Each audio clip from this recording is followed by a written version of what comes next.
Had a chance to knock Viola out early, didn't get the job done. Then in the 10th inning, Tom Bernansky, of course, with Herbeck on first base, a little two-out blooper that George Wright elected to try and go to second base with to get Bernansky. And Kent Herbeck, a very heads-up play, never hesitated going around third base when he saw the ball going to second. The relay throw from Toby just not in time, and of course the Rangers ended up being losers on that play. Consistently, and boy, you could just feel it during the ball game how much more confident Bobby Witt got with each successive strike that he threw and each successive strikeout. Down in the press room a couple of hours ago, some of the Minnesota writers, senior observers of the game, were marveling at his slider last night. You just saw one of them right there. In the bullpen tonight, warming up for the start, Mickey Mailer, his third start of the season. Mickey getting the opportunity because of the injury to Mike Mason. And interesting thing Mickey has said before, he likes to be in situations where he can start against a ball club that may be expecting him to throw a lot of breaking balls. He says when he does that, he tends to go out and throw more fastballs early in the ball game, try and get them off stride. And of course, Minnesota, a very good fastball hitting ball club, should be a good matchup. In 4 innings of outstanding relief at Chicago last week, Mickey threw a fastball that he admitted was just about as well as he's ever thrown in the big leagues. On the other side, a former Ranger for the Twins, Mike Smithson, at 6'8", he can be a very imposing figure on the hill. No secret about Mike. Good fastball, good hard slider, and if his control is good, he can be extremely difficult for right-handed hitters. Rangers have some injuries. A different look in the lineup this evening. It's Texas and Minnesota from the Dome next.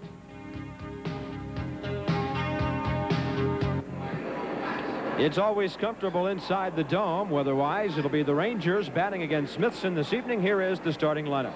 Curtis Wilkerson starting. He's the shortstop. Gary Ward's batting second and left. Pete O'Brien back in the lineup at first base, and Pete Incaviglia is the DH. Ruben Sierra in the key number 5 spot this evening. George Wright's in center. Tom Pichurek is playing third. Toby Harrah is at second. And the start this evening behind the plate for Gino Petralli. And defensively for the Minnesota Twins this evening, Billy Beane getting the start in left field. Kirby Puckett, the center fielder, and Tom Bernansky in right. Kent Herbeck, the first baseman. Steve Lombardozzi at second base. Greg Gagne, the shortstop. And Gary Gaetti at third base. Tim Launder behind the plate. And he will be handling Mike Smithson tonight. Mike, with a 1-2 mark against the Rangers last year, 3-3 lifetime. He will tie Frank Viola this evening for the league lead in starts, his 14th of the year. Mike is on a bit of a negative roll. He has lost his last 2 starts.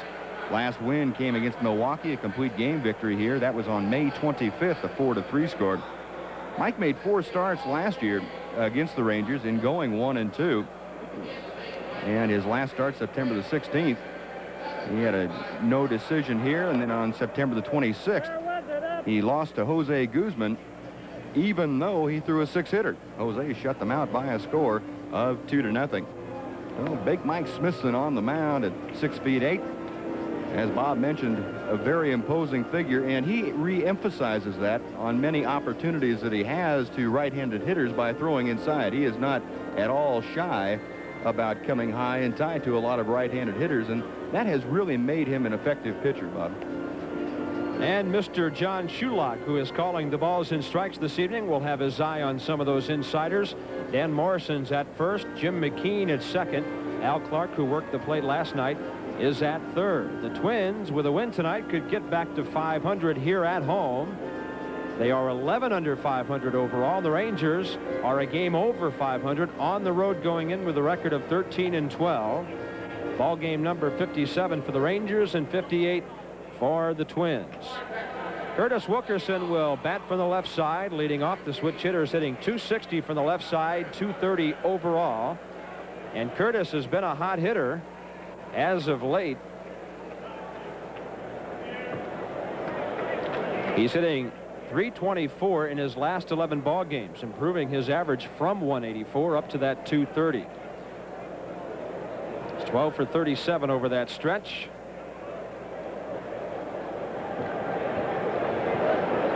Has his only career home run in this ballpark. First pitch swinging. And the first pitch thrown at 7:36 Minnesota time. It is 78 outside, 71 inside. A little muggy in Minneapolis today. Some afternoon rains, humidified things. 1-1.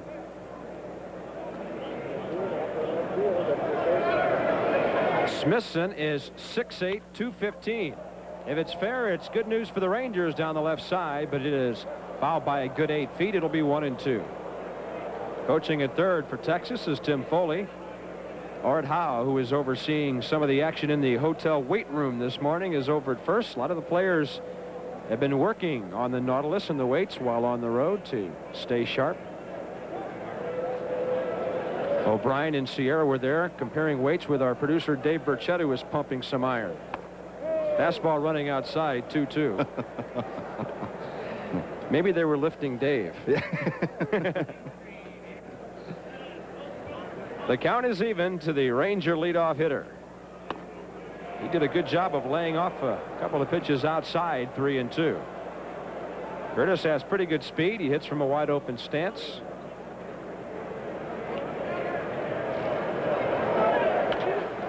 Down the left side, this one is out of play. Rangers start the night 3 games up on the Royals and the Angels in the American League West. The Twins with the victory here last night, really a 2-game swing for them. They trail Bobby's team now by only 8.5 games. It looked like it might be 10.5 for a while when Texas took a 2-0 lead behind Mr. Witt in the 8th. Curtis getting around late, fouling it off. Did they have those orange catcher's gloves for the iridescent target when you were pitching? Yeah, they had him, but it was kind of a waste of money for him to get one for me. I couldn't see him anyway, and couldn't even get one in close to him. What they needed was a wooden catcher's glove, because I always had a fastball that was attracted to wood. I see. Up the middle, Curtis gets things off to a good start. Pretty good job of hitting. He laid off a couple of pitches where Smithson was biting at the outside corner. Then he fouled off a couple, and then he took him right up the middle. Curtis has stolen 4 this year and been caught 4 times. He's aboard. It's nice to have a man on the ball club like Curtis Wilkerson when you have your leadoff man Oddibe McDowell unavailable for duty. Curtis getting the job done here in the opening frame. Oddibe was out playing catch about a half hour ago with another injured player, Mike Mason, down the right field corner. Mike is nursing a pulled hamstring. Gary Ward hitting in the number 2 spot this evening. You know, I've heard hitters and catchers say they've had trouble picking up the ball here indoors. I didn't know that pitchers had trouble seeing the catcher's glove, and they had to paint the thing orange.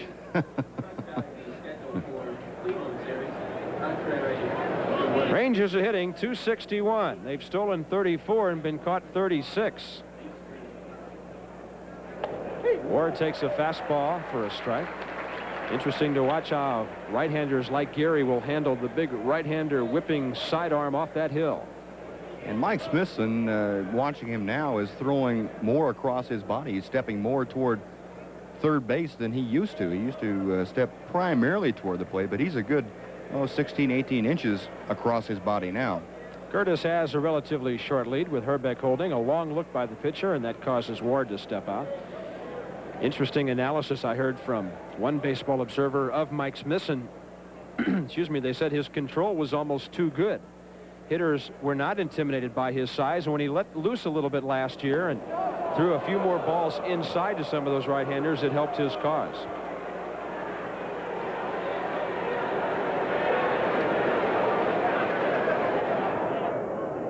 Big number 48 from Centerville, Tennessee, still lives there. Came up with the Rangers in '82, went 3-4 the following year, 10-14. 2 15-win seasons so far here in Minnesota. Off-speed pitch, Gary didn't get it, 0-2. All those arms and legs coming at you, then he takes the off-speed. Very difficult for a hitter, especially a right-handed hitter, to pick the ball up. You mentioned the elbows and kneecaps coming at you, and of course Mike has that big long extension behind him, so the hitter doesn't see the ball until the very last second. There's the inside fastball, an 0-2, and he just missed with it. Gary has 25 RBIs. He picked up 2 of them in the 8th inning last night on his looping triple to left center. That was to be the extent of the Rangers scoring. Smithson has had Herbeck scrambling for a couple of throws at first base.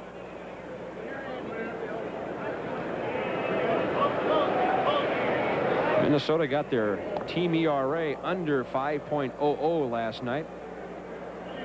Both the Ranger runs were unearned. They went from 5.09 to 4.98.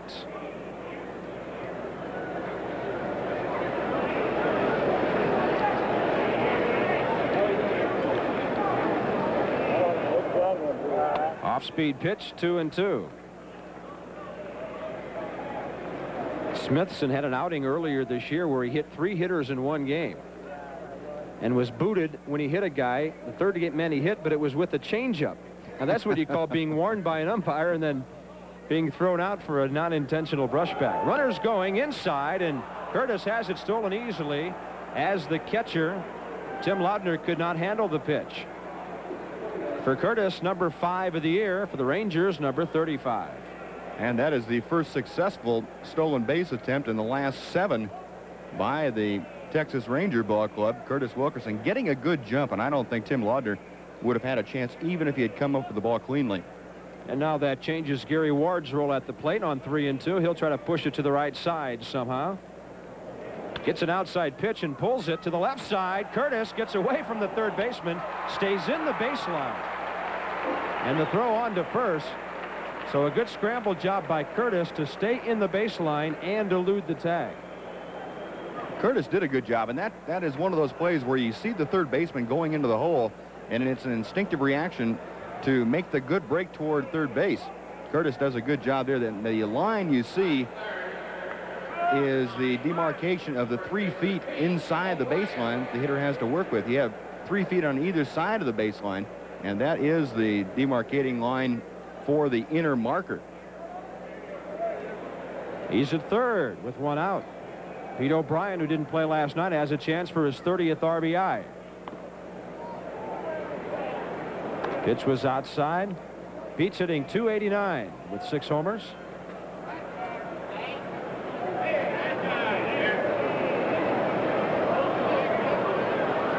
But he's been struggling in his last 5 games. 0 for 16. And is hitting .164 in his last 16 games. At the start of that stretch, he was hitting .341.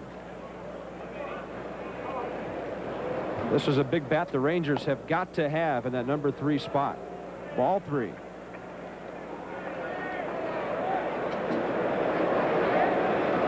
Pete has worn out Smithson over the years.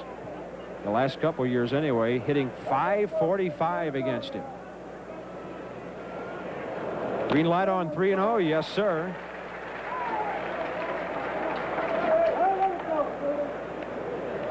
Outfield has Pete swung around to the right just a bit. The right fielder is straight away, but they have him, Herbie Puckett, toward right center and Billy Beane over toward left center. And there's the first walk of the ball game. So, like last night, the Rangers put a couple runners aboard in the very first inning. They couldn't score against Frank Viola until the 8th. And now they have first and third. And from the Minnesota standpoint, a good man up there for the double play ball, Pete Incaviglia. From the Rangers standpoint, a good RBI man with 31. Very important here to cash in early, which the Rangers were not able to do last night. And both Mike Smithson and Frank Viola are the kinds of pitchers that if you let them off the hook early, they are going to be that much better later on. After a ball game like last night, there's a lot of discussion. Well, that last play cost the Rangers the ball game. If the Rangers had scored some runs early, that ball game never would have reached the 10th inning. They had 2 runners aboard all over the place in the early innings.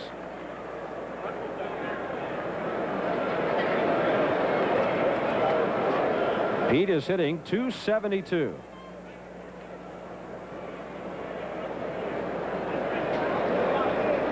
Smithson is very deliberate out there this evening. Tough night for Big Pete last night. In 4 trips, he struck out 3 times. He wore the 0 for 4 collar. He jammed him, and there is a similar swing to the one that hurt Pete up in Boston. Or in Kansas City, rather. And that was the exact same kind of thing, Buzz. A high, tight fastball, and the knob of the bat got his knuckle. And he may be out for the evening. Yeah, that is an instant replay, as you mentioned, of what happened in Kansas City. Bill Ziegler, the trainer, out there to attend to him. You can see where the tape is on that middle finger, but having the knob of that bat between the first and second finger, when Pete tries to check his swing, he's so strong and is generating so much velocity with that bat, the knob really puts a lot of pressure on that middle knuckle. It's the middle knuckle of the middle finger. Now watch how he starts the swing and then tries to stop. That is an awful lot of strength to stop a swing like that, and boy, the knob of that bat just digging into that middle knuckle. The big question now is who will be the DH. The two left-handed hitters on the bench are both hurt, Darrell Porter and Oddibe McDowell. Remaining are Steve Buechele, Scott Fletcher, and Orlando Mercado. And Bobby Valentine tonight now down to what amounts to a 21-man roster because Darrell Porter is not available to catch. He can pinch hit. Oddibe McDowell is going to come out and become the DH. Oddibe still bothered by that right ankle, which he fouled a pitch off of in the last series in Arlington. And that's you can't afford to put Mercado in the ball game as a DH because if something happens to Gino, you're out of catchers. That's right. This may be one of those evenings. We certainly hope nothing happens to Oddibe, but this could be the kind of evening where if you have to make a substitution, you might go ahead and not use the DH anymore. Allow the pitcher to hit just out of necessity. One more shot at it. Tailing fastball. It looked like a very hittable pitch for Pete, and then when it tailed inside, it really made it tough on him. So Oddibe will hit with a batting mark of .273, 8 homers and 20 RBIs, nursing a sore ankle. He is the American League Player of the Week. Oddibe hit .417 last week. He went 10 for 24 from the 2nd of June till the 8th and had an on-base average of .500. But a night off for him would have been more welcome. Ground ball out of play to the right side, 1-2. And you have to wonder, Oddibe with the right ankle very heavily taped. Art House obviously taking some heat from the dugout about his defensive play. There's the right ankle that's heavily taped. You just have to wonder if Oddibe could beat out a ground ball that normally he would beat out, that would result in the RBI, but could turn into a double play here. Has to protect the plate on 1-2.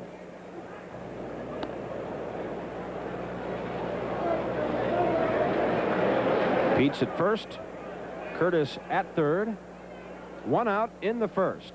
Rangers trying for the lead. They've already lost Pete Incaviglia. Breaking ball right at the second baseman. Oddibe just can't run. 4-6-3. Smithson with the help of the double play, ball out of the inning. A walk, a stolen base, and a hit. Rangers can't score. Twins up for the first time in a moment.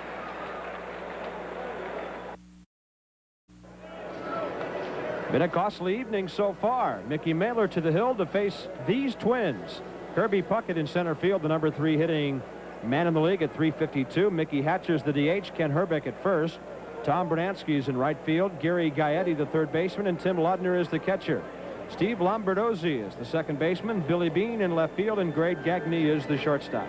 And the Ranger outfield has Gary Ward in left, George Wright in center, and Ruben Sierra in right field this evening.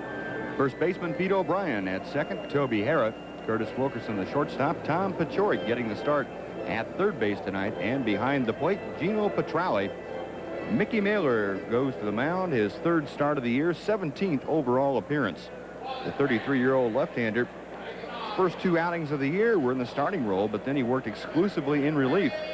His last appearance, the game that Bob alluded to in Chicago on June the 4th, 4 very good innings as Mailer picked up the save for Bobby Wood in a 5-2 win.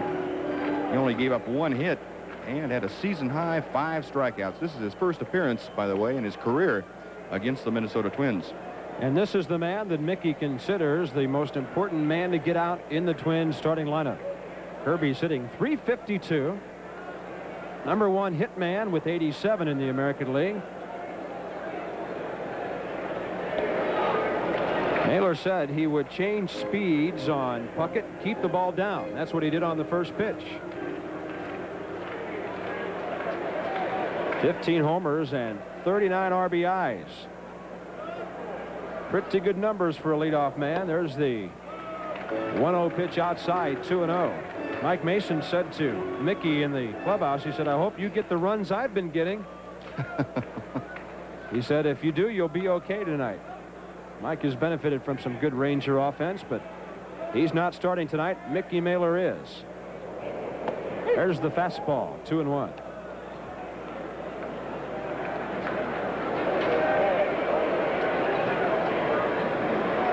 Kirby Puckett, 5'8", 185 from Chicago.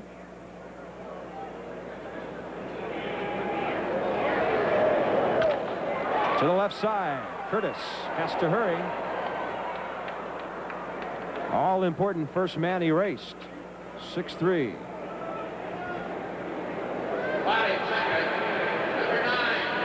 They've got some aggressive guys batting first and second this evening. Kirby Puckett, followed by Mickey Hatcher, who's DHing.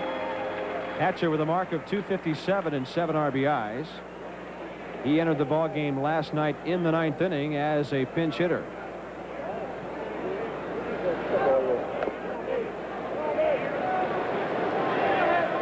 You know, we don't think of Mickey Mailer as a fastball pitcher.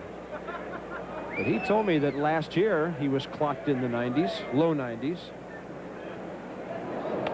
And I certainly think that some of those fastballs we saw in Chicago were certainly in that range. Well, there's no doubt about that. Mickey, he still can reach back and get it up there in a hurry when he needs to. Fly ball right side, looks to be twisting out of play. Pete O'Brien just out of room.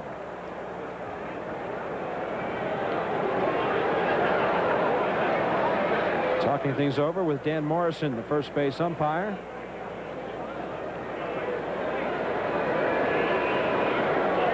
Pete says, I'll have some bubble gum and reach the next one. You know what Mickey did today? He went to the movies. He saw Cobra. So he's probably feeling pretty mean out there tonight. He said he likes to be alone on a day when he's starting, just kind of concentrate and keep to himself, not hang around the guys too much. Fly ball left side. And it is just out of play.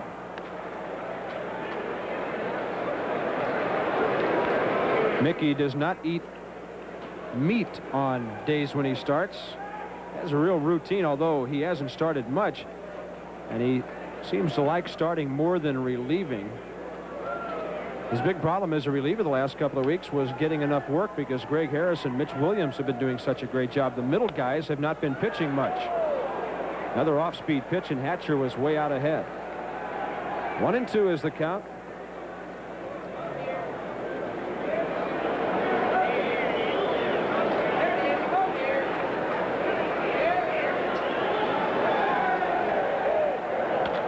He fisted him. Curtis to his left. 2 ground balls. Good pitch that time. Mailer had a very good series of pitches against Hatcher. The off-speed breaky ball really set up that fastball inside. And Curtis, of course, took care of it very easily. But you see a guy pull an off-speed pitch, foul, and the tendency would be to throw something even slower, see if you could get him. But Mailer had set it up just the other way and threw the good cut fastball inside. Mickey was watching videotape in the clubhouse of this guy, Ken Hrbek, hitting. He said he would start him off with fastballs inside just to let Hrbek know that he had that capability. And then he'd try to get him on the outside part. That one was about where he wanted it, really. He doesn't want to put it out over the plate because it can end up in the upper deck in a hurry. Hard part about pitching to Kent Hrbek inside is to get him to swing at a ball off the plate. Well, he said first pitch or 2, and there's 2 of them. Let's pause 5 seconds for station identification. This is the Texas Rangers Baseball Network. You're watching the Texas Rangers on KTVT Channel 11, Fort Worth, Dallas. Right at O'Brien with a 1-hopper. And 3 ground balls. Mickey Mailer retiring. The Twins here in the first. Sierra, Wright, and Paciorek for the Rangers when they bat in the second in a moment. We are scoreless so far.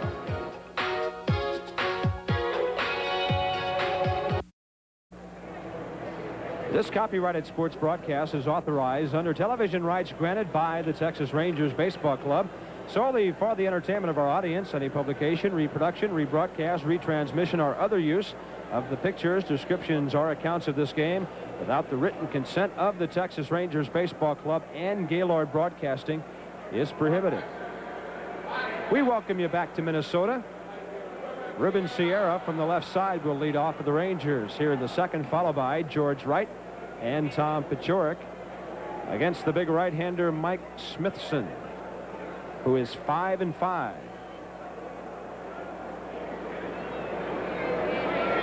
Ruben is hitting 160 left-handed, 194 overall. He has home runs from each side of the plate, 2 of his 3 from the left side.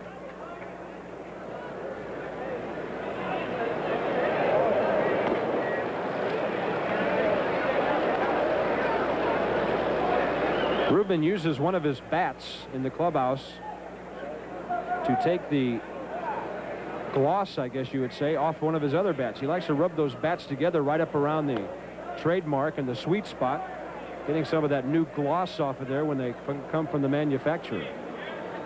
I thought he was trying to start a fire in there when I first saw him. 2-0. Smithson walked O'Brien in the first inning, and now he's in danger of giving his second pass. Coming in, he had walked only 21 in 83 1/3 innings. I would think the way Mike Smithson is throwing, he would have a very difficult time getting a pitch on the first base side of home plate. Whether it be to a right-hander or a left-hander, most of the pitches we have seen so far have been on the third base side of home plate. How's that? Rookie hitting 194. Bobby gives him the green light on 3-0.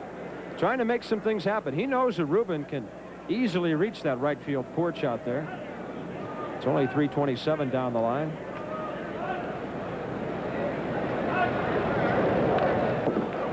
Got a fastball low and went after it. 3-2.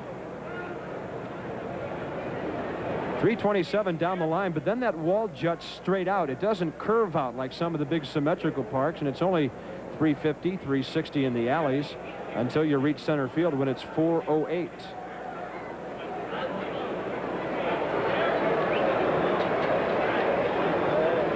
Ken Hrbek will have a great career here in this ballpark from a power standpoint.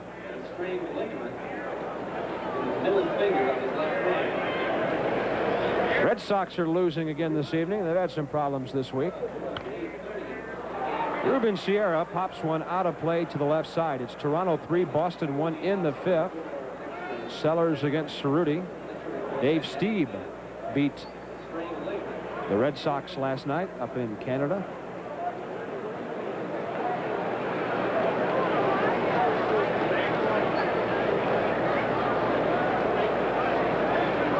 Bankhead's getting a start for Kansas City tonight against Swift of Seattle.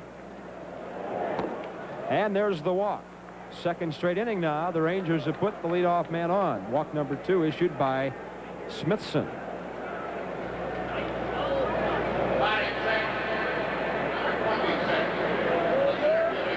The A's, or rather the Angels, are at Chicago again. Romantic this evening against Neil Allen. They, like the Royals, are 3 games back of the Rangers. And Chicago has the early lead, 3-0 in the 3rd. Good news. George is hitting 223. And I was talking to Mark Holtz down in Arlington, I guess homestand before last, and he said it's interesting.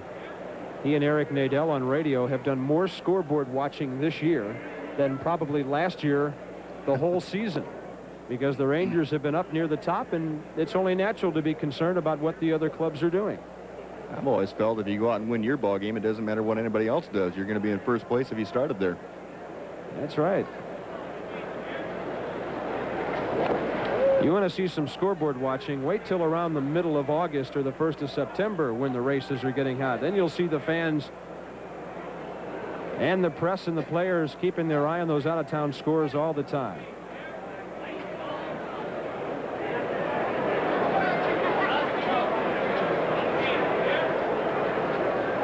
George has both of his homers from the left side, 6 of his 7 RBIs.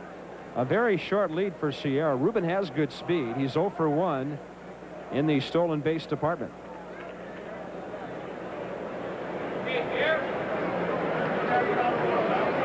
Well, we hope the Ranger fans will get to experience some of that excitement later on, but that's still a long ways away. Up the middle. Second baseman knocks it down. Both runners are safe. It'll be an infield hit for George Wright as Lombardozzi went over to his right, got a piece of it. First and second, nobody out. You're looking right now at the highest rated defensive second baseman in the American League. Well, the chopper, we talked last night about how bouncy this turf is. That's one of the problems. If that ball stays down, Lombardozzi has probably an easier play on the dive, but he not only had to dive and try and catch the ball, but gauge how high it was going to bounce on that hop that he got. And he did knock it down, but was not able to control it. As Tom Paciorek steps to the plate, you can almost think what Bobby Valentine is thinking right now in terms of the ball club has to sooner or later start cashing in these opportunities. Failing to do so in the early innings last night cost them the ball game. You have an experienced hitter up there in Tom, who's hitting .298. And Bobby would like to get some help from the bottom of the order. Number 7 man up there now, Hera and Petralli to follow. Sierra and Wright have done their job by reaching here in the second. Breaking ball missing, 1-1.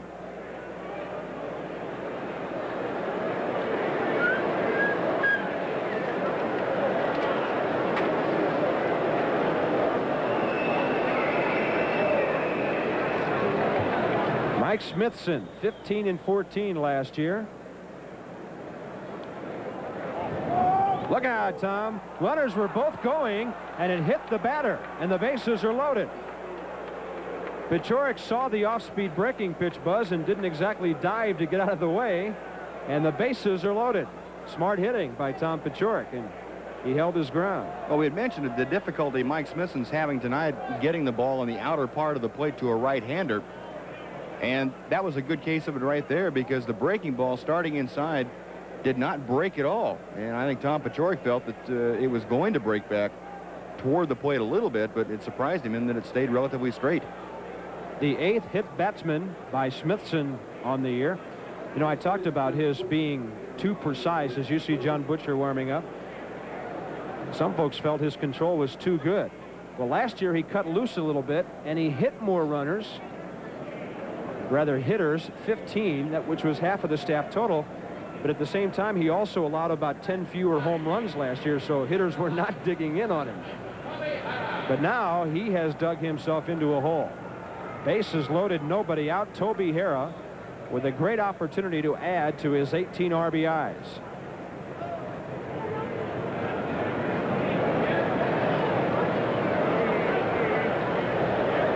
Fastball, low. Oh, and this is where the Rangers really need to capitalize and have a big inning. We're not talking about just one run, or we're talking about 3 or 4 runs in this inning. And as a pitcher, you would be happy to get out of this bases loaded, no out situation with just 1 run allowed. Twins want the double play ball. They'll concede the run. Toby takes a strike from the outside corner. Ruben Sierra, who walked, is at third. George Wright, who had the infield hit, is at second, and Tom Paciorek, who was hit, is at first. Right behind Kent Hrbek, who's actually playing in front of him. 1-1 pitch, high chopper, right side, it's just foul. Now that ball hit a foot or 2 foul, but I guarantee you when it crossed the bag, it was a lot closer to being a fair ball than when it came down.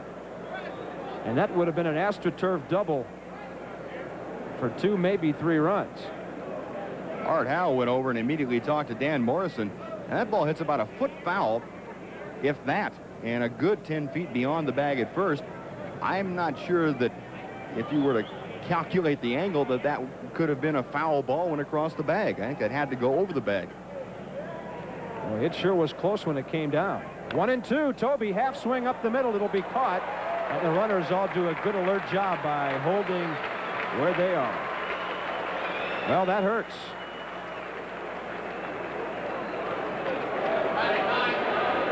Now, Gino Petralli, who starts seldom, will have a big opportunity here. Gino has no RBIs on the year. He's hitting .200. He came walking into the dugout this evening with 4 bats. He said, I hope I get to use each one of these one time. He said, I want 4 good at-bats out of this starting assignment tonight. He's a switch hitter. 5 for 25 left-handed. It's low. In his last hitting appearance on Sunday night, Gino grounded back to the pitcher in the 9th. And Ray Miller is coming out.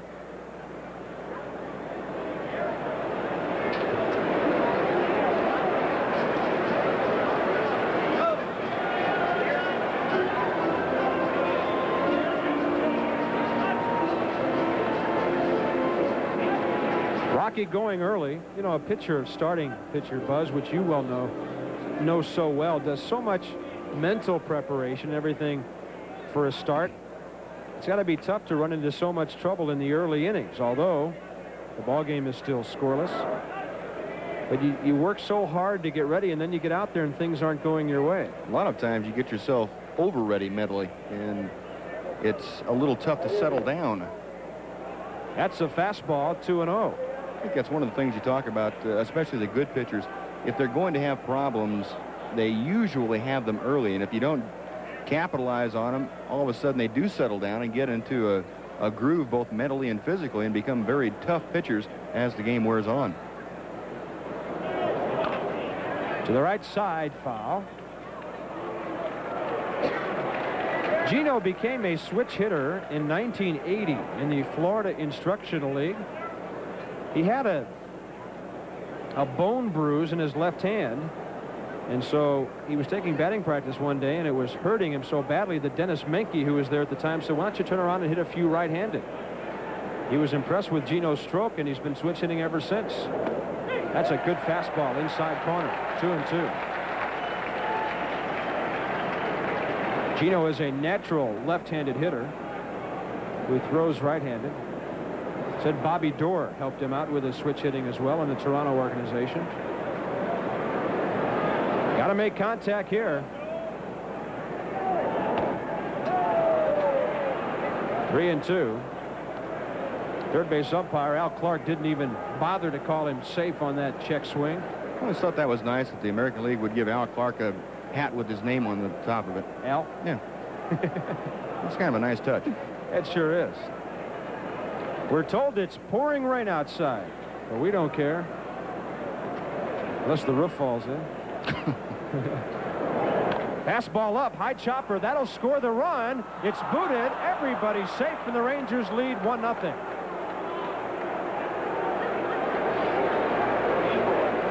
Error on the second baseman. Only the 3rd error in 240 chances this year against Steve Lombardozzi.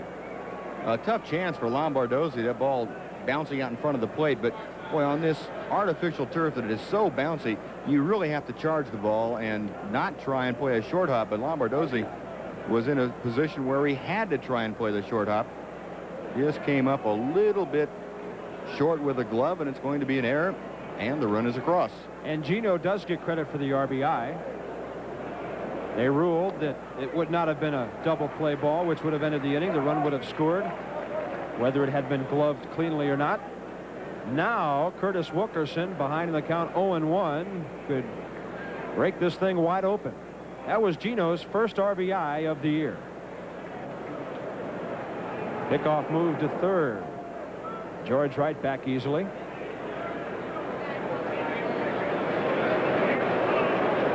Curtis has 5 RBIs on the year. He singled up the middle his first time.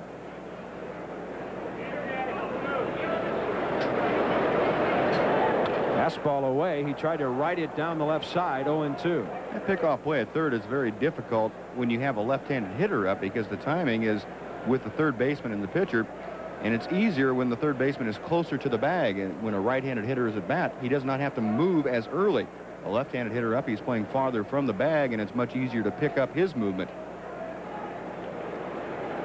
There's the alignment that illustrates Buzz's point, and Curtis strikes out.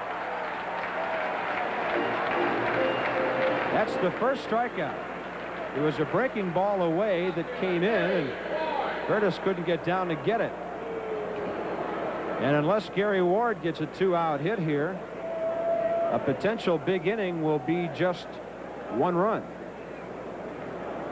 You know, Gary had that big 2-out triple last night that gave the Rangers their 2 runs, so maybe he can get the job done again. Breaking ball down. Strike 1. Ward grounded to third his first time on a play that Curtis Wilkerson used to move over to third, eluding Gary Gaetti, who had to go to his left to make the play. Rangers stranded runners at first and third in the first. Bases loaded, 1 out here in the second with 1 run in. That's a pretty nasty fastball in the inside corner.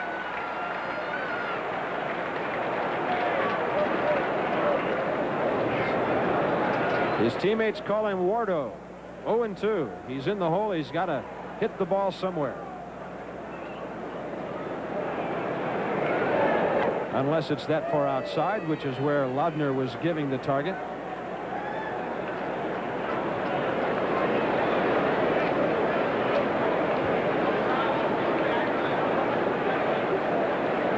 Long second inning for Mike Smithson. That one ran too far inside.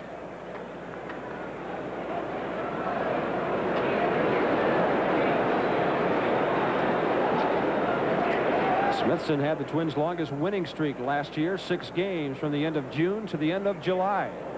Off-speed pitch. There's the base hit up the middle. 2 runs will score as Paciorek comes to the plate. The other man on to third. Throw is high, and he is safe as Petralli gets in safely, and it's 3-0 as Gary Ward gets the big 2-out hit. Well, that was the one the Rangers needed, and Gary Ward did a very good job of fighting off a pitch for Mike Smithson down and in. He lined it right back up the middle. Good movement on the fastball, but Gary Ward, of course, that inside-out stroke and very effective there. Interesting play at third base as Kirby Puckett with that strong arm showed you. Not only was Petralli safe, but so was third base coach Tim Foley. He came sliding in right there. They're both safe. Nice job, Tim. Pete O'Brien now, 3-0.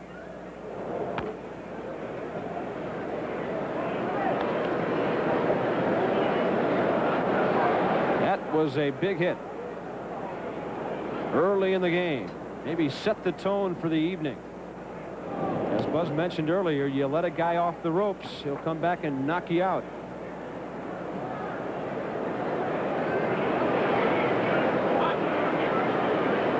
This will be a great time for Pete to bust out of it. Got a good swing at it. High and far out of play with home run distance down the left side. 1-1. It's good to see a guy like Gino Petralli get on base and do some running and get involved in the action. Hasn't played much. Breaking ball down and in.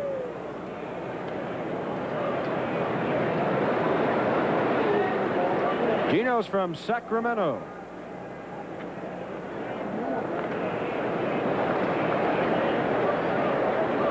Doing the catching this evening. Versatile guy, can play the infield as well. Fastball up. Pete said, hey, I'm ahead in the count. I'll take a rip at that one. Contact made. We might be looking at a 6-0 score. That one was up there.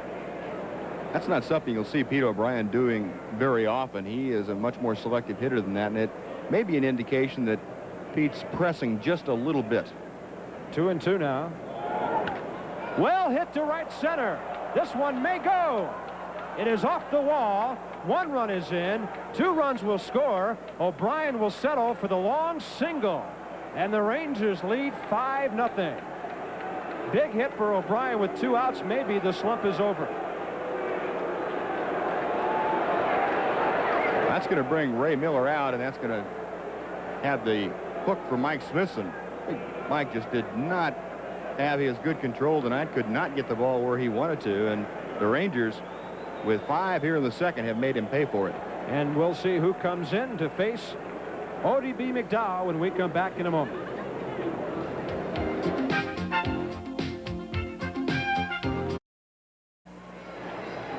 Five-0 Rangers on the big swing by Pete O'Brien, and here it is.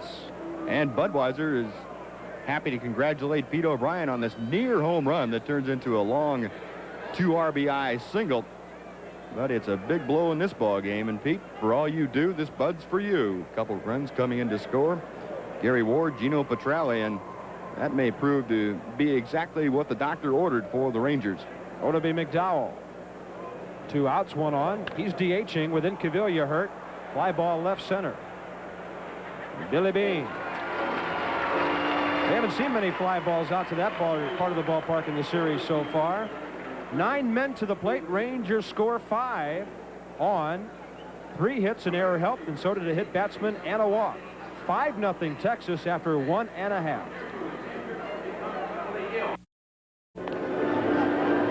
The Hubert H. Humphrey Metrodome in Minneapolis, where it's 78 degrees outside and raining, 71 degrees inside and dripping. Yeah, a little problem with the dome. It's dripping slightly onto the carpet. Nothing serious, though. We're not in danger of being rained out in here. They won't cover the infield? I don't think so. Okay. I remember when the Astrodome first opened, the Cubs were playing there, and Leo DeRocher was mad because it was leaking, and the scoreboard flashed. But Leo, if we didn't have a dome, we wouldn't be playing tonight. The lip went back to the dugout. Tom Bernansky. I'll tell you, we thought this guy had been around forever. The game note said this would be his 24,400th at-bat of his career. I didn't think he was that old. They added one too many zeros onto that. It's 2,440. There was a rain delay of 9 minutes here when the Angels were in town earlier this season. They finally found the bucket and resumed play. High and long to left center, but there's a lot of room out there. George Wright has plenty of it. 4 in a row retired by Mickey Mailer, and Buzz, a point we talk about often. After your team has given you some runs, important to go out there and get that first hitter. Very important, and right now Mickey's in a position where he can go out and go right after the hitters, trying to use an economy of pitches that will enable him to work longer in this ball game. But right now, a 1-2-3 inning for him would be very important, and for the ball club. Gary Gaetti hitting .258. It's still early. Keep that in mind. This Minnesota team can hit, especially in this ballpark. They have a batting mark of .272 with 88 home runs. So 5 runs is not out of their reach by any means. Gaetti has hit 14 homers. Driven home 32. Pretty good hummer right there. Probably the best of the evening, as Mickey threw it right by him on a 2-0 count. Mickey lives down in San Antonio now.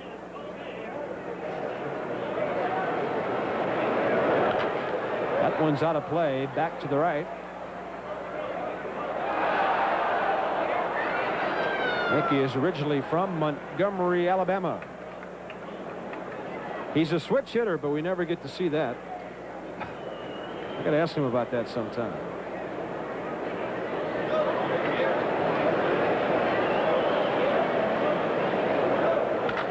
Well hit to left center. Nobody will get this one. Hopping quickly to the wall. George Wright. A little trouble coming up with it, but it is a 1-out double off the bat of Gary Gaetti.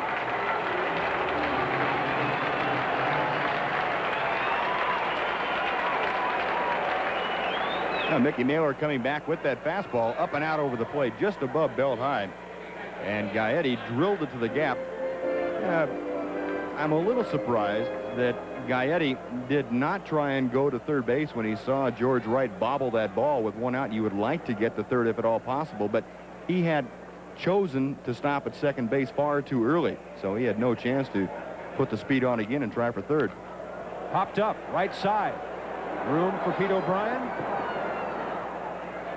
It came twisting back in, but just not enough. You might remember during last night's game, Mickey Mailer was doing some warming up in the late innings. Mickey said that Tom House wanted him to go out and just throw for 2 or 3 minutes. He had only thrown once since his outing at Chicago last week.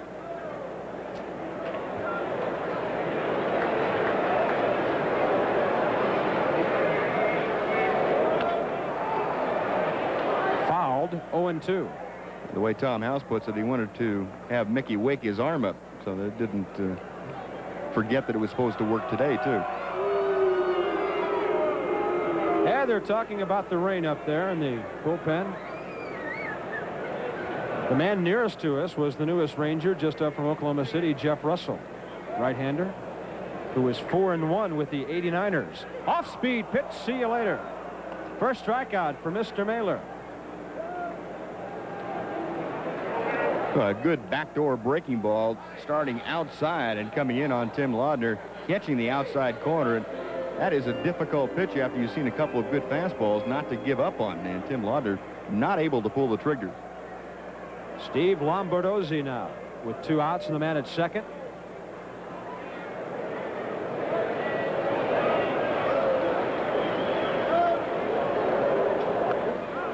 Petralli went down to get the fastball.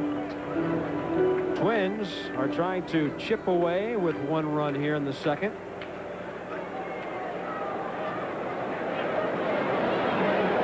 Rangers hit him with a 5 spot on only 3 hits in the top of this inning. There's a strike right down the middle.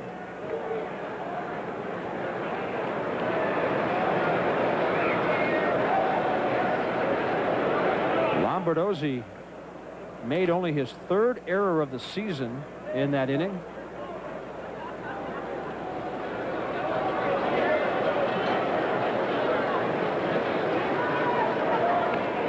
Breaking ball, delayed call, but yes, 1-2 from John Shulak.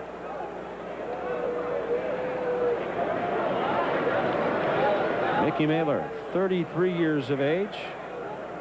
To be 34 on July the 3rd.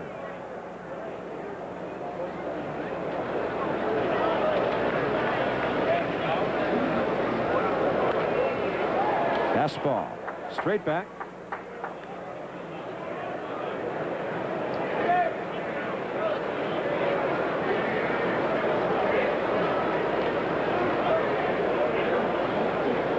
This is Mailer's 17th appearance overall, his 3rd start.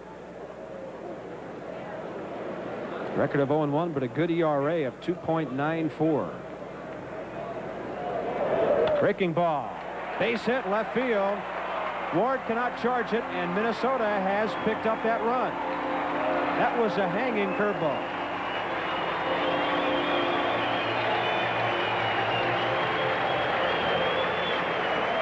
Pretty good job of hitting that time by Lombardozzi. He got the breaking ball up in the strike zone from Mickey Mailer, but he waited very well on it. Saw him almost double clutch with that swing, and of course Gary Ward on this bouncy turf could not afford to charge that ball and let it get by him, not with a 5-0 and now 5-1 lead. Just play it for a single, give him the run, and hold the runner at first. Lombardozzi there. And here's Billy Beane. Got her on late.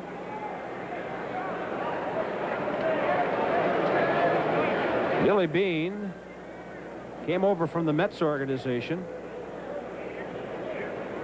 He lives out in California, born in Orlando. Played for Tidewater last year, the Mets AAA up in Norfolk, Virginia. Hit .284. 19 homers there. And then with the Mets, .250 in only 8 games. 8 at bats, 2 hits. He's had a lot of injuries this year. 0-2.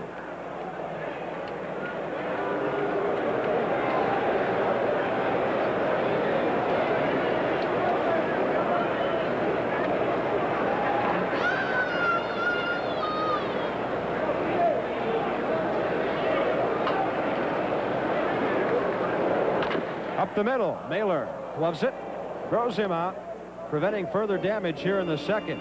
Minnesota picks up a run on the double by Gaetti. Lombardozzi's RBI base hit. That's their only 2 hits of the game so far. After 2, Rangers 5, Twins 1.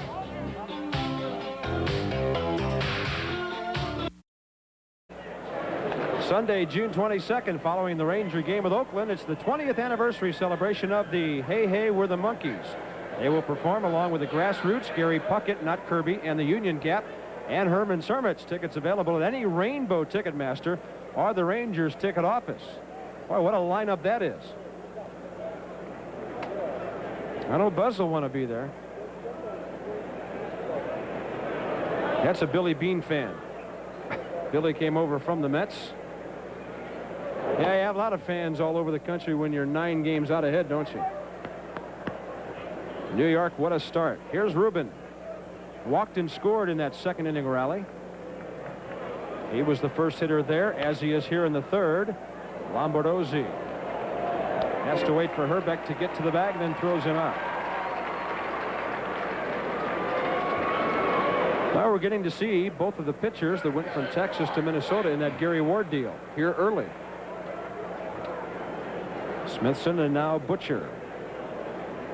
Butcher is from Glendale, California, 6'4", 190, 11-14 for the Twins last year in a starting role. Completed 8 games in 34 starts.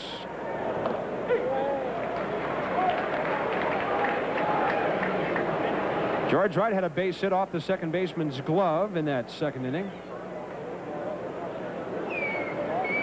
elevating his average to 232. Hard hit, foul into the Ranger bullpen.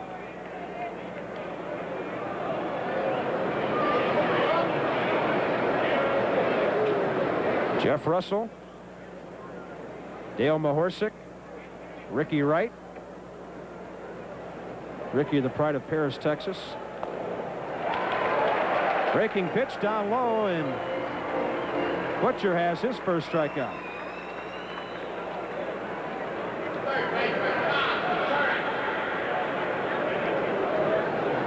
Two up, two down very quickly. Here's Tom Paciorek, who was the 3rd man to score in that inning. He was hit by a pitch to load the bases. Tom's hitting .298.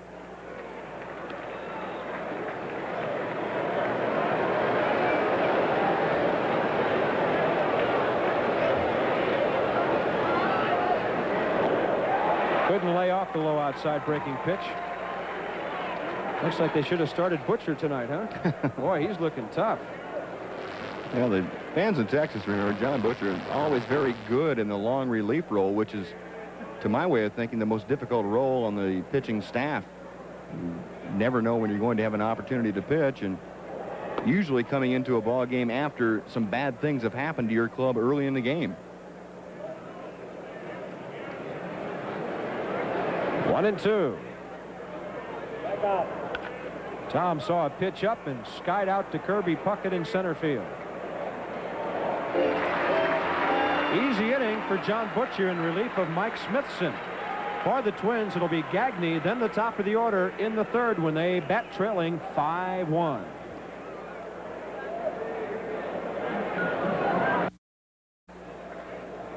Mickey Mailer against the shortstop Greg Gagne. And the Minnesota 3rd is underway with a fastball low. Greg Gagne hitting .263 with 3 homers and 16 RBIs. .225 hitter here last year. Well hit, high in the air to left field. Going back is Gary Ward. Ball carries well in here. Mailer has retired the first man for the 3rd straight inning.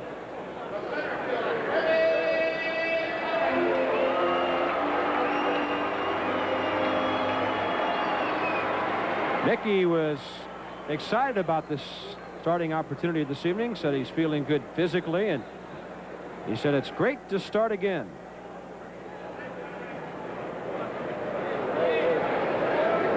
He's been given 5 runs to work with. Here's Kirby Puckett, who he retired on a ground ball back in the 1st.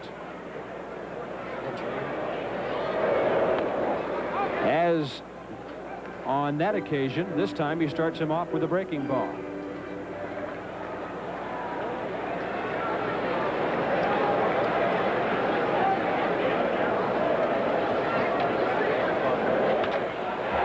ball. Rides it to the right side. It is off the wall. It gets beyond Ruben Sierra, but he recovers in time. Kirby Puckett has a double. And that young man has tremendous power to the opposite field. We saw it last night. He used to hit nothing but balls to the right side. They got him to pull it more after spring training. You know, this wall here, Buzz, the ball just deadens off that canvas out there, so Ruben could afford to go all the way back to the wall and then let the carom come out in front of him, because it doesn't come out like it does off the monster in Fenway. Yeah, the only problem was he got to the wall and did not play the carom, so it came down to his glove. He let it bounce off the track, and that's dangerous with a guy like Puckett who can run so well. Mickey Hatcher fouls one back. You know, the Kirby Puckett thing was getting so much in spring training with him hitting the ball to nothing but the right side. The Twins were looking for somebody else to lead off. Not anymore. Kirby has a whole bunch of extra base hits this year. He's #1 in the American League. With that ball jacked off the right field wall, he now has 30 extra base hits on the year. Jose Canseco of Oakland is second with 28. Mattingly, Barfield with 27. Henderson and Bernansky with 26. Breaking ball, 1-2. Boy, it's not often you get a leadoff man who can run and who can hit for power. There's the little guy right there.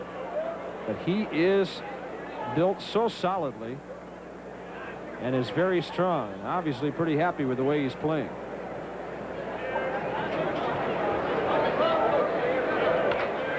Base hit, right side.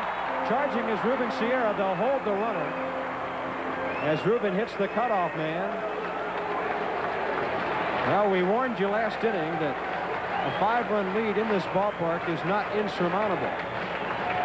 Now the Twins,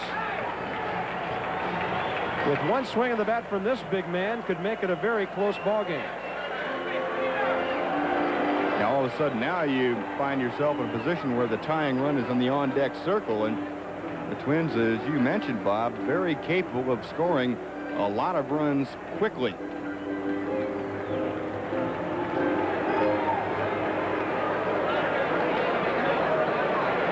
Dale Mahorsik is heating up in the Ranger bullpen.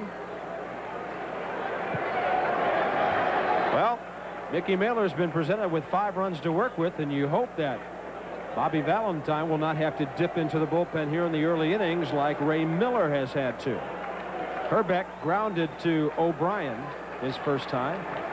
Rangers will concede another run for the chance at the double play grounder. Fastball low.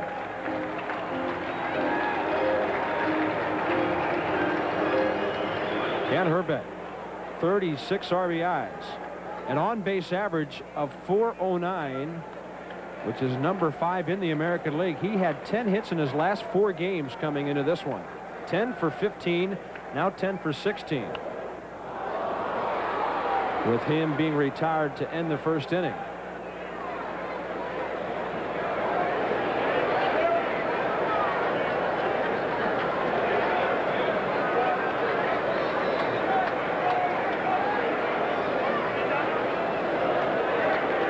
Lansford has hit a home run. Oakland leading at Cleveland 6-5 in the 7th. On Taveros against Candiotti in that one. Off speed pitch, a little bit high. A's are 7 back to the Rangers coming in. White Sox 7.5 back. Twins 8.5. Seattle 11 out.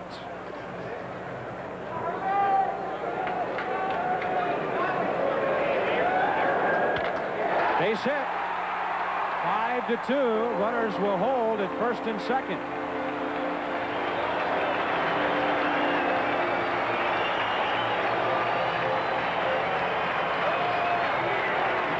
Ball hit like a bullet through the right side. RBI number 37 for Ken Herbeck. 3rd consecutive hit now for the Twins, and this a fastball up and out over the plate. That is a spot that Kent Herbeck would like to have people throw him all day long. He's just going to wear that pitch out. Mickey Mailer is really eyeing Bobby Valentine as he comes out to the mound.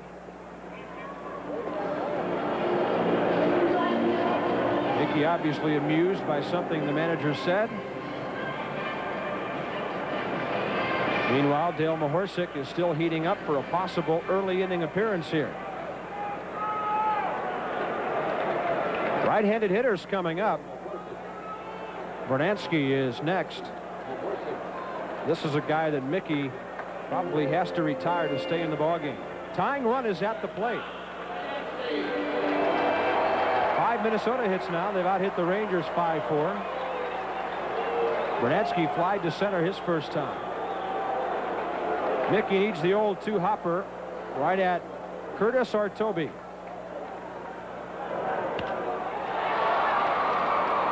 Long way for George Wright to come. Sierra's there as well helping out, but George grabs it. 2 down. And that's a case of a hitter maybe helping out the pitcher a bit, Buzz.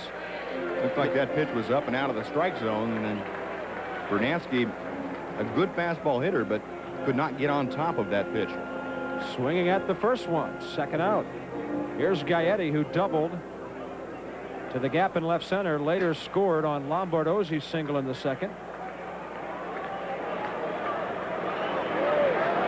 These Twins can throw some bats at you.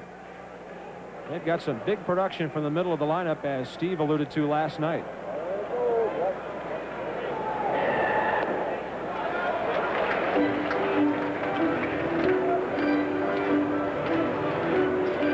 Rice and Baylor have hit homers for the Red Sox. They've gotten back even in the 7th at Toronto, 3-3. Steve will update all the baseball for us in the next inning or so. Gary Ward, can he reach it? No. Over the wall, a run scores, and it's 5-3 on a ringing double by Gary Gaetti. May have been a break for the Rangers. If that ball stays in play, the other runner, Herbeck, may have had a chance to score. You're right, Bob. I don't think there's any doubt about it. That ball getting out of the ballpark after the first bounce saved the Rangers a run here. Again, the high fastball. This time, Gaetti able to get on top of it. And the line drive hooking away from Gary Ward. That first big hop. Look how long that hop was. It's going to be a 30-foot bounce. Hit right on top of the plexiglass. Now the tying run is at second. 5-3. A run in the second for the Twins and 2 here in the third. And Tim Laudner is the hitter. He's the catcher. Fastball missing high and away.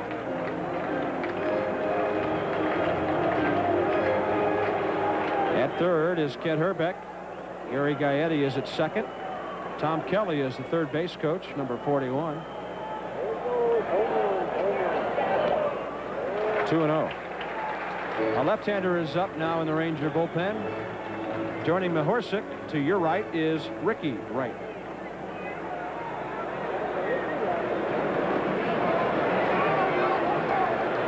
Mickey Mailer on the ropes here in the third.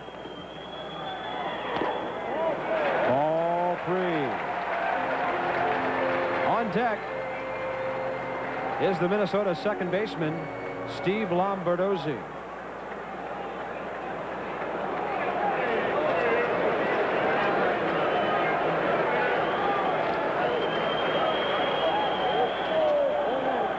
Green light on 3-0. It's going to be a tie game.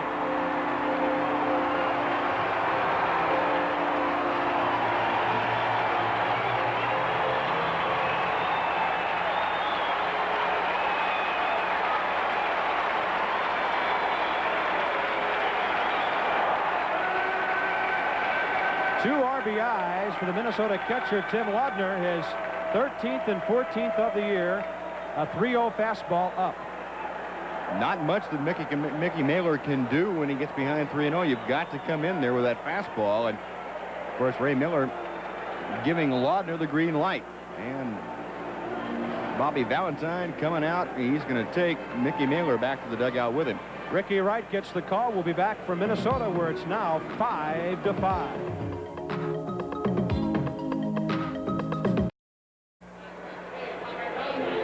This one is now in the hands of Ricky Wright. Mickey Mailer lasting only 2 2/3, giving up to this point 5 runs, 7 hits, no walks, 1 strikeout. He's responsible for the man at first, and the hitter is Lombardozzi. 4 runs in the inning on 5 hits.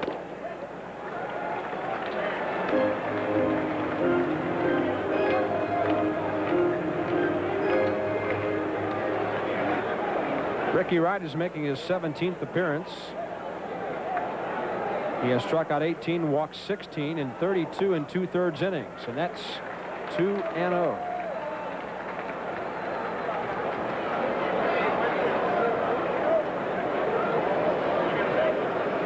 Wright has started 1 game this year.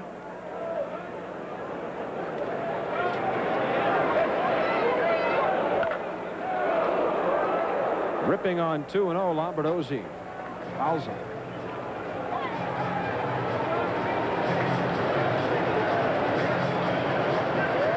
So we're into the bullpens here early. Rangers bullpen this year has won 10 ball games and saved 12.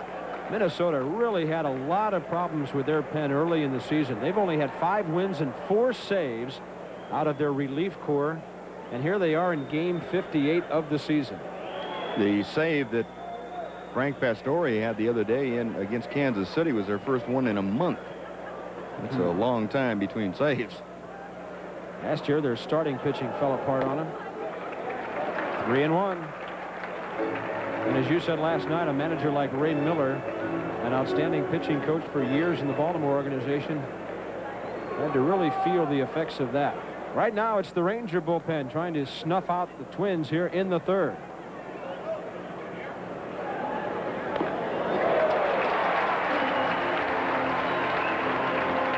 First and second, 2 outs.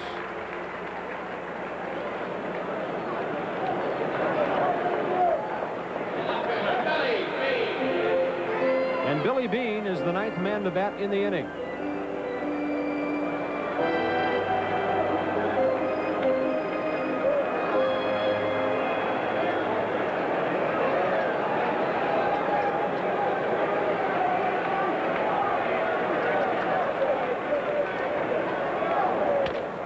Weekly hit up the middle, off the fist. Curtis will have to go to second. Save. Bases loaded. He probably made the right choice. A long throw to first probably would not have been in time either.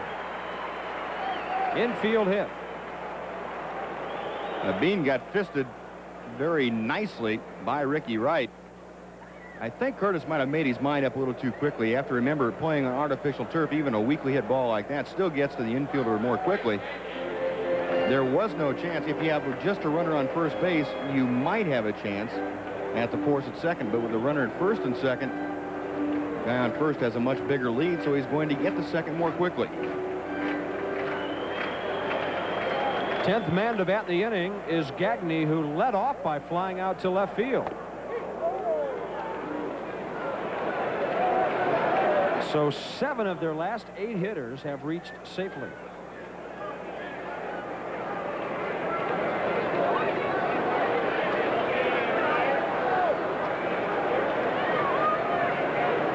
Bases loaded, 2 outs. Now it's 0-2.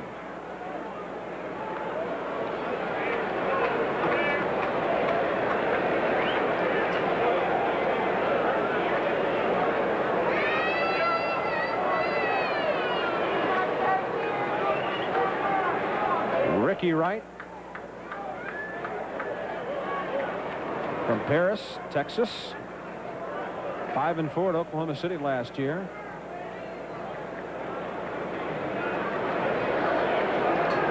He's 27 years old.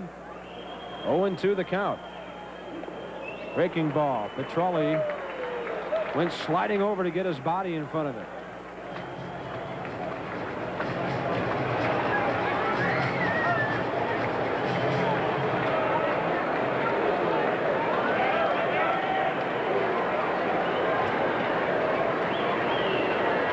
We owe you a station break. If the inning doesn't end here, we'll give it to you. Out of play to the right side. Let's pause 5 seconds for station identification. This is the Texas Rangers Baseball Network. You're watching the Texas Rangers on KTVT Channel 11, Fort Worth, Dallas. Long, long third inning.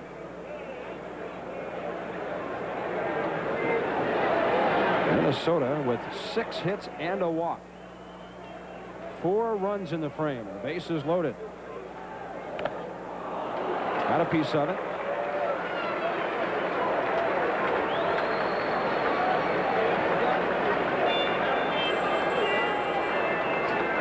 Rickey stands 6'3", 175.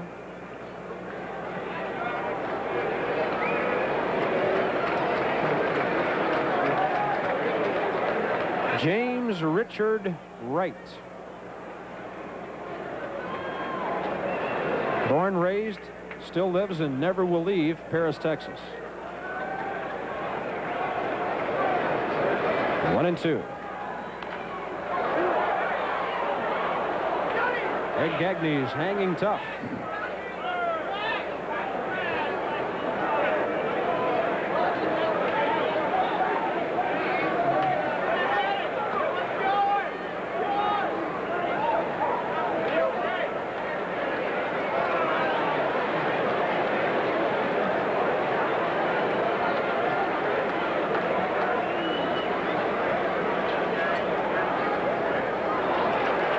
Too far inside, 2-2.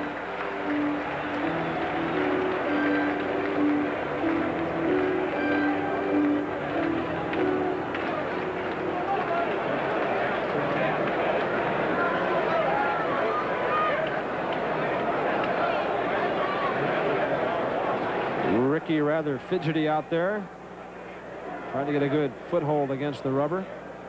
Working off the stretch with the bases loaded.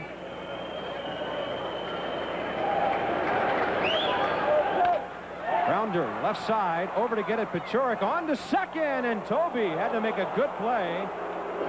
He was playing the hitter to the right side. Toby had a long way to go to get to the bag, but Gagney makes the first and last outs of the inning. Minnesota scores 4. Frustrating loss last night. Big league vanishing here tonight. It's 5-5 after 3.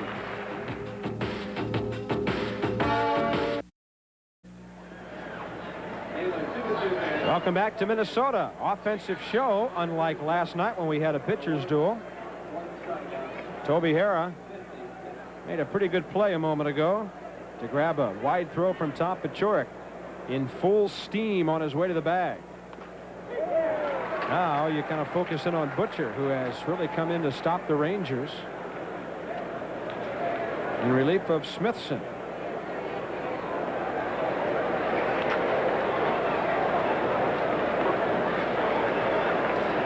John Butcher is a finesse pitcher. Toby's 0-2 in the count.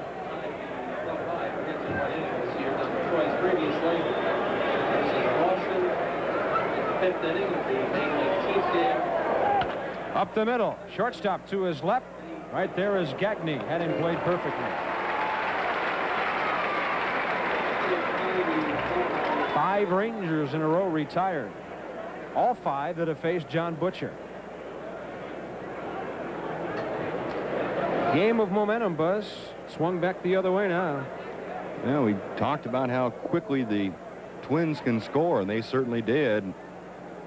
Mickey Naylor going out and making a couple of mistakes that cost him, and then all of a sudden the Twins got on a roll, and that spelled the end of the evening for Mickey. Gino Petralli swings a 34-inch, 32-ounce bat. Getting around late, out of play to the left side. Gino was talking about how difficult it is to see the ball here. They used to have a different configuration for the bullpens than they do now. He was warming up Dave Stieb here one night. Stieb threw a slider. That's 1-2. The first feeling Gino had for the pitch was when it hit square on his knee guard. Put the glove up right in front of him, never saw the pitch, and it broke outside, hit him in the right knee. Chopper to the right side, going foul. Pete Incaviglia, negative x-rays, which is good news. He will wear a protective splint on that strained ligament in his middle finger, which he hurt in the first inning here this evening. So good news among the bad.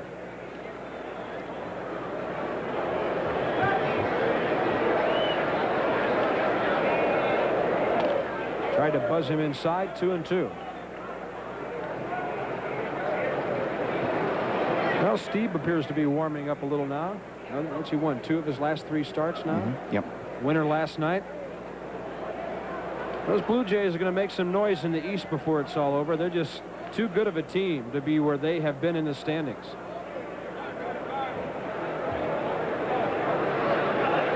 Count is full to Gino Petralli. Fastball, base hit, right by Hrbek.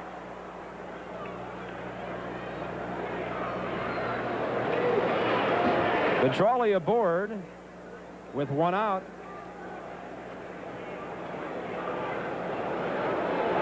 For Gino, his 7th hit of the year and his 6th from the left side. Gino got that 3-2 fastball from Butcher up and out over the plate and really lashed it to left field. Tailing back in over the middle part of the plate and right by the lunging Kent Hrbek. Gino's aboard with 1 out. There's a bunt, but it's going to die as Curtis put it down in the dirt. And then it squibbed foul.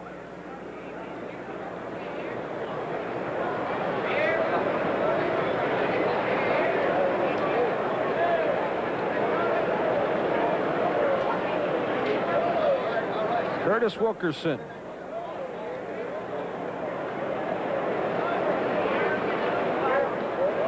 Still living up in Virginia. .244 for the Rangers a year ago with 14 stolen bases.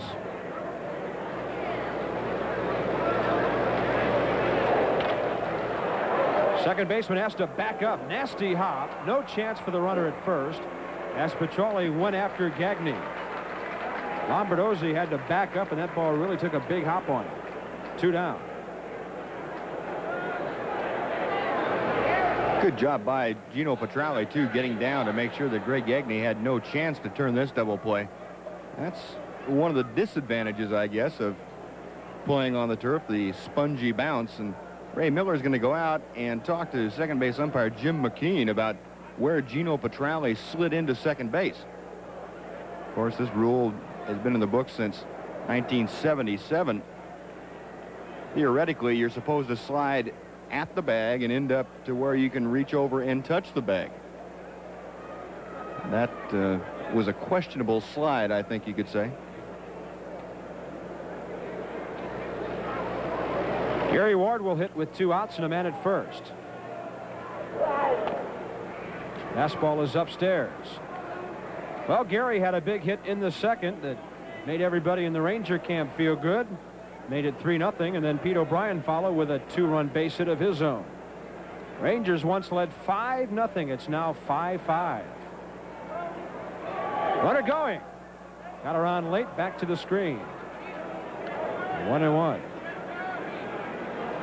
Curtis has good speed, and on a hit like that would not be right at one of the outfielders, he could conceivably come around and give the Rangers the lead. Ward has 4 RBIs in 2 ball games here. He's up to 27 on the season. Runner holding. Well hit down the right field line. Twisting. It is just foul.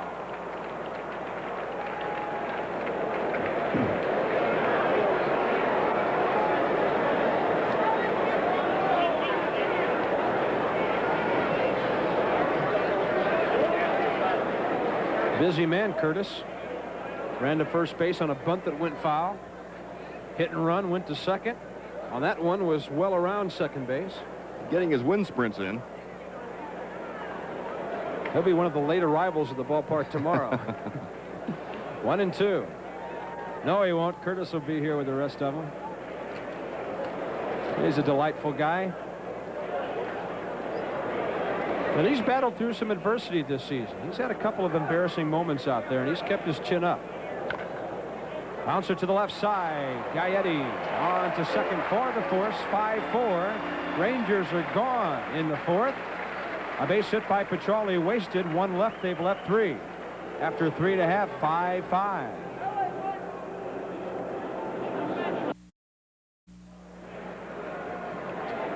Bottom of the 4th coming up for the Twins. Top of the order. Yes, there is a Ranger fan. He needs to dye the bill of that cap blue, though. He's out of date. The old red and blue is gone. It's all blue now. Kirby Puckett is 1 for 2. He got all the fun started for Minnesota in the 3rd with a 1-out double off the right center field wall. His 30th extra base hit of the year, number 1 in the American League. Ricky Wright promptly comes inside on him. Problem is, Buzz, the way he's approaching hitting now, you can't get away with something inside if it's a strike, because he'll turn on it and whack it down the left field line. He will take a couple of pitches during his first 2 at-bats and turn on them for the express purpose of showing the pitchers that no longer can you exclusively work him inside. And it has been very effective. If the pitcher makes a mistake out over the plate trying to come inside, he is prone to hit the ball into the left field seats. That's why his home run total is so high this year.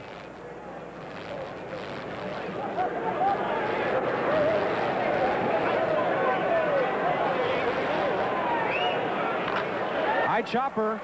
Tough one to throw out here. Harris got to hurry, and he got in.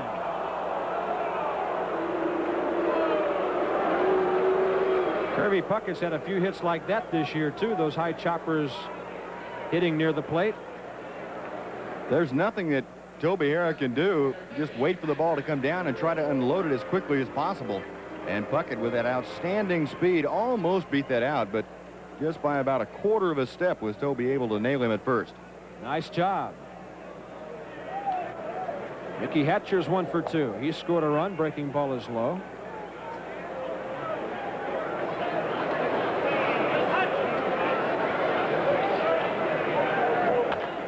Another chopper. This one foul to the right side.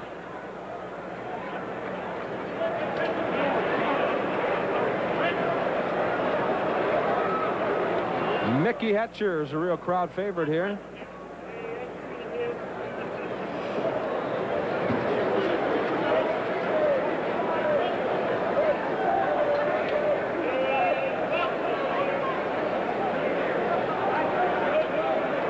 Howard Fox, the Twins president, made a lot of appearances over the offseason.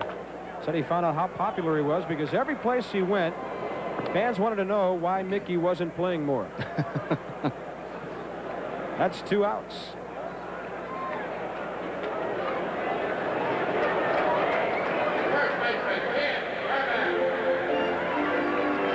Kent Hrbek.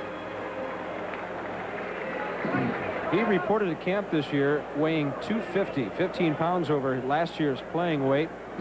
But nobody was concerned about that because Kent was working with weights more than he ever had during his career. And you look at a guy of his size to begin with, which is 6'4", 235. He gets down in that crouch, and he just uncoils. And last time up, we saw him get a pitch out over the plate in that wide open stance, Buzz, and just pull it right through the right side. That's just exactly what Kent Hrbek needs to do, work with weights and get stronger. Yeah. They had the shift on, and he still beat the Rangers up the middle. This guy is on a tear. He is now 12 for his last 18, which is a .667 clip.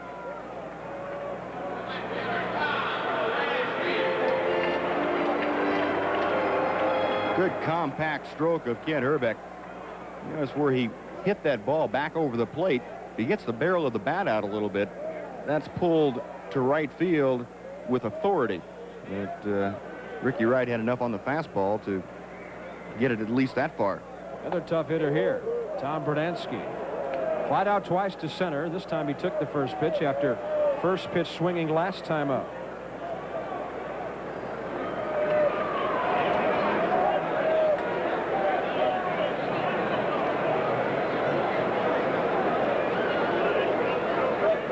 July 15th, 1985, he won the home run hitting contest here at the Metrodome in conjunction with the All-Star game.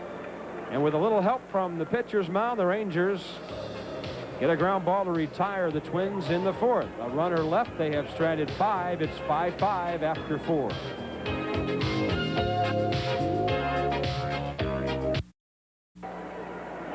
I'd like to recognize KASK TV, Las Cruces, New Mexico, on our Ranger Network. Logan Matthews, the manager there. We'd like to thank KASK for bringing Ranger baseball to the folks in Las Cruces. That's where the Aggies are from, New Mexico State. Here's Steve Busby. Pete O'Brien leading off the fifth. Thank you, Bob. Pete O'Brien tonight, a perfect night. He is 1 out of 1. He's walked, and he's also had a 2 RBI single. So Pete, after that 0 for 16 slump, has broken out of it well tonight. He now has 31 RBIs on the year. Pete came within about 2 feet of getting the ball over that canvas in right field back in the second inning. Turned into about a 370-foot single. But still 2 RBIs. I'm sure Pete will take that. John Butcher has done a very good job since coming on for Mike Smithson back in the second. Butcher has allowed just 1 hit. Pop foul down the third base side. Long run for Bean. He gets there. Did he make the catch? He did. Billy Bean, playing over in almost left center field, had a long way to go, and that ball appeared to be slicing toward the stands. Bean fighting the bullpen area. Nice catch. You saw him look up to see where he was in relation to the wall. One of the difficult things an outfielder has, especially going into foul territory at full speed, is you cannot tell the difference very well between where the warning track begins and the turf ends. The feeling is just not that much different, but Bean did a good job there. So 1 out now. Oddibe McDowell, the designated hitter. Oddibe 0 for 2 since taking over for Pete Incaviglia, who injured himself his first time at bat. Pops this one up. First base side, and it'll be back about 10 rows. There's more room down the left side in this ballpark than there is on the right side. Down the right field line, the wall just angles straight toward the corner, but on the left side, it curves toward the corner, as you can see, and thus, when you get down to the deep part, there's more room to work with than there is right there. Always helps to know your home ballpark. That's one of the advantages of playing 81 times a year in one place. All the corners, angles, and bounces. Oddibe, no contact there. Well, very quickly, 1 and 2. There's the device that trainer Bill Ziegler and Oddibe have come up with to protect that right ankle. Oddibe fouled one off that ankle a couple of nights ago, and it was a very painful injury. Oddibe said he thought he had broken it when it first happened. It swelled up very quickly, but of course x-rays were negative, and he came back and was able to do a little bit of working out the last couple of days. Still cannot run at full speed. Not well enough to play the outfield yet. That's downstairs. 3 and 2 now. Similar to Mark Salas of the Twins and what he's wearing on his foot. He has an injured toe. He's wearing a baseball shoe that has a steel toe, and then he's wearing a similar apparatus on top of it to protect the rest of the foot.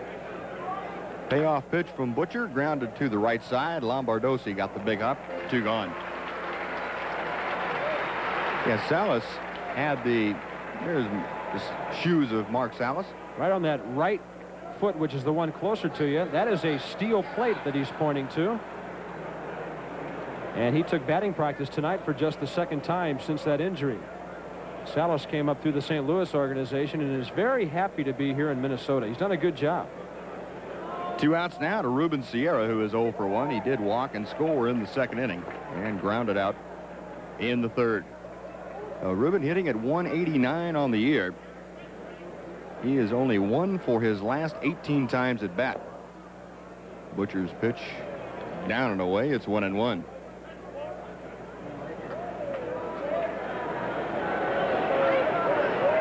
Ruben came into the game as a 160 hitter from the left side. Palm ball by Butcher, and it's 1-2. I saw a very interesting statistic on Mark Salas last year.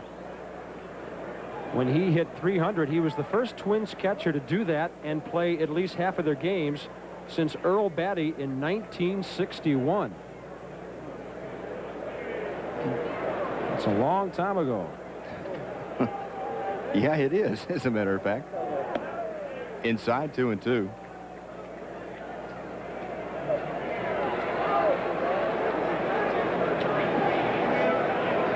John Butcher, a good sinker. Will throw an occasional breaking ball, and he has that very good palm ball as a changeup. And that's going to be a very easy 1-2-3 inning as Lombardozzi throws out Ruben Sierra. Nothing going for the Rangers in the top of the 5th, halfway through the ball game. A 5-5 tie, Rangers and Twins. Real good humor.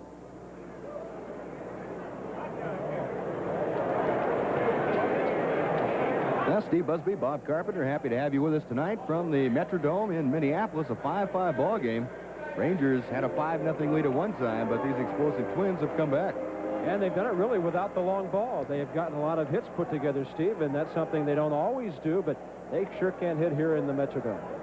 It's an interesting place to play, to say the least. A lot of things can happen up here. Bottom of the 5th, it will be Gaetti, Laudner, and Lombardozzi to face Ricky Wright. Rangers have not found a way to retire Gary Gaetti this evening. He has had 2 doubles, an RBI, and he has scored 2 runs. Gaetti currently hitting at .265. 2-0. Gaetti, in the second inning, doubled to left center field with 1 out, then came around to score on Lombardozzi's single. And in the third, hit that ground rule double, bouncing down the line and into the stands past Gary Ward. Had an RBI on that, and he came in to score. Tim Laudner's single plated Gaetti. High fastball, and boy, he had a rip at that. 2-1 the count. Rangers 5 runs on 5 hits and no errors. Minnesota 5 runs on 9 hits and 1 error. Ricky Wright replaced Mickey Mailer, the starter, in the third inning. 3-1.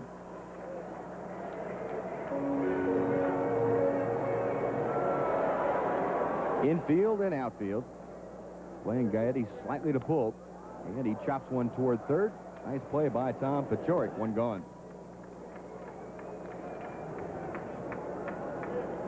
Quite, you know, it doesn't.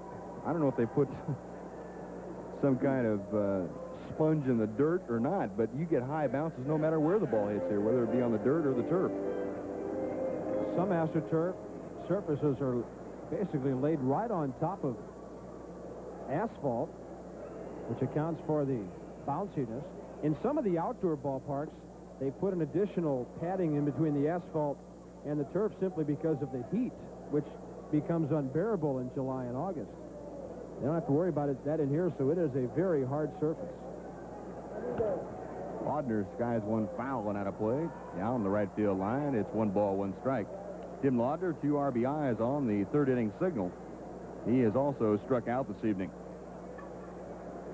Yeah, that in Kansas City, the first couple of years, we had that problem with the heat. Guys that play in the infield and outfield would have to come in and soak their feet, their cleats actually, in boxes of ice because, of course, with the metal cleats, it was very good heat conductor. They'd have to come in after a long inning, and they have some burned puppies. That's fouled out of play, 1-2.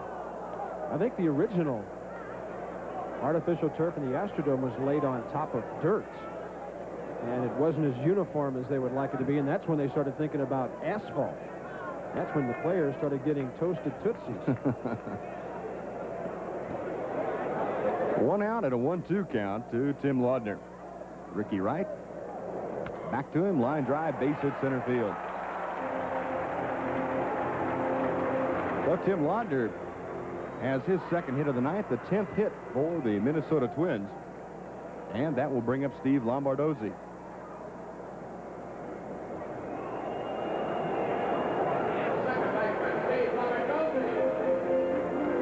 That is the third base hit allowed by Ricky Wright this evening. Lombardozzi 1 for 1, second inning single and an RBI, which accounted for the first Twins run. And then he had a walk in the third inning. So Lombardozzi, hitting at .268, now has 21 RBIs on the year to go along with his 6 home runs. First pitch missing, 1-0. 12,084 on hand at the Metrodome this evening. Considering the weather outside, probably much happier to be in here. There have been off and on thunder showers all night. Matter of fact, we had a pretty good downpour this afternoon about 2 o'clock. A 1-0 pitch. Got him on the fifth. A little blooper will drop in left center field. Laudner will stop at second base as Gary Ward coming up with the ball very quickly. But the Twins with back-to-back singles now. Runners at first and second with just one out for Billy Beane. And we're going to get some more action now in the Ranger bullpen. Orlando Mercado thought he was getting a night off. Been warming up pitchers for a while. Dale Mahorsic, who was up early in the game, is back up. A little conference at the mound. Pete O'Brien, Gino Petrale, and Ricky Wright discussing matters. 1 out, 2 on. In the bottom of the fifth inning, a 5-5 ball game.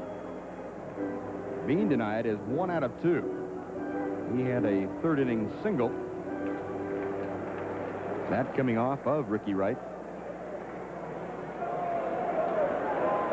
So Ricky looking for the double play ball here.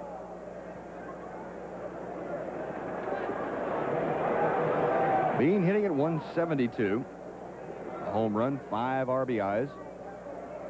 Now facing right for the second time this evening. Good breaking ball, and Beane over the top of it, strike one.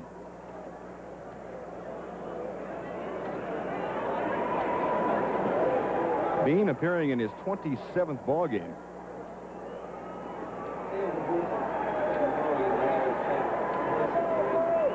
Ricky Wright back to him. 1-1.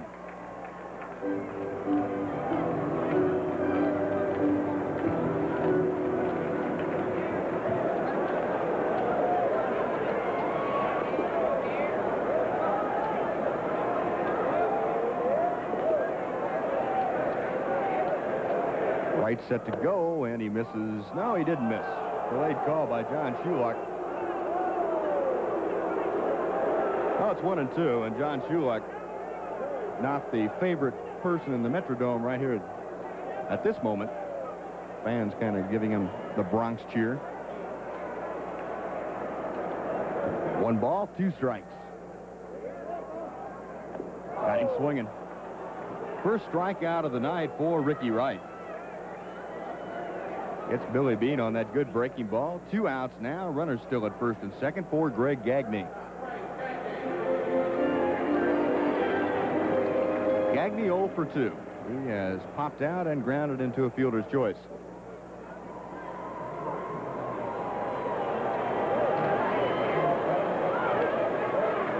Gagne 0 for 4 in last night's ball game, so 0 for 6 at this point in the series. Good pitch from Ricky Wright, strike one.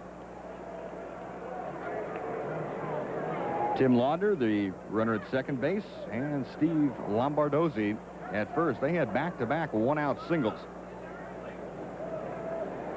But after the strikeout of Beane, they have stayed put now with 2 outs. Ricky Wright missing upstairs. It is 1-1.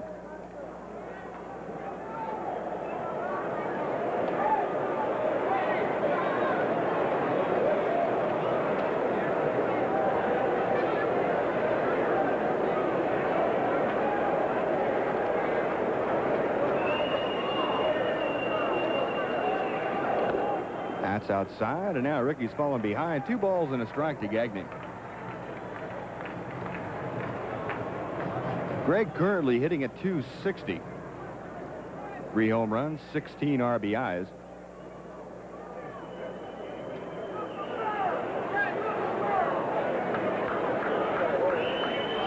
Right set for the 2-1 pitch. Pop foul and out of play. 2-2. Chicago, a 5-2 lead over the California Angels at Comiskey Park. That ball game in the 6th inning. Royals are delayed by rain at home against Seattle. According to the report we had, that game should be starting right about now. They were shooting for 9:30. That will be Swift and Bankhead principals in that ball game once it gets underway. Right here, a 2-2 count, 2 outs, 2 on. Got him swinging. And Gagne down on strikes, 2 straight strikeouts for Ricky Wright. So the back-to-back 1-out singles, no problem here. We've finished 5 at the Metrodome. It's a 5-5 tie.